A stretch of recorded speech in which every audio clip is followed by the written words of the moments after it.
और आइए खबरों में आगे बढ़ते हैं। नीट पेपर लीक को लेकर किरकिरी करवा चुके एनटीए की एक बार फिर से फजीहत हो गई है। यूजीसी नेट परीक्षा के 3 पेपरों को तैयार करने में ऐसी गलतियां हुई है जिन्हें देखकर लोग ये कह रहे हैं कि एनटीए तो फिर से फिसड्डी निकल गया।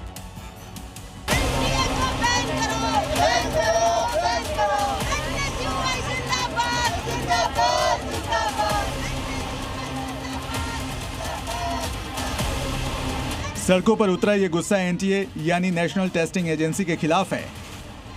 यूजीसी नेट परीक्षा के 3 विषयों अंग्रेजी, कॉमर्स और समाजशास्त्र के प्रश्न पत्रों में गंभीर गलतियां सामने आई हैं, जिसके बाद इन विषयों की परीक्षा रद्द कर दी गई है। अब सितंबर में ये पेपर दोबारा कराए जाएंगे। इसे लेकर छात्र गुस्से में हैं और एनटीए के कामकाज पर सवाल उठा रहे हैं।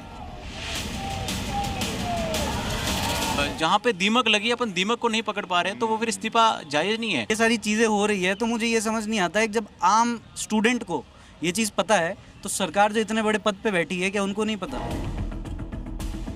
एनटीए ने 3 विषयों के प्रश्न पत्रों में गलतियों की बात मानी है। समाज शास्त्र के पेपर में कई विद्वानों के नाम गलत छपे हुए थे।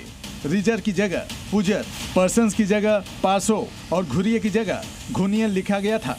अंग्रेजी के पेपर में 2024 की परीक्षा से 150 में से 67 सवाल हूबहू कॉपी पेस्ट किए गए थे। कॉमर्स के कई सवाल पिछले एग्जाम साइकिल से बिना दोहराए दिए गए थे। इस मामले में राहुल गांधी ने फिर से सरकार और एनटीए को घेरा है। राहुल गांधी ने सोशल मीडिया पर लिखा, गलती एनटीए करती है लेकिन उसकी सजा देश के छात्रों को भुगतनी पड़ती है।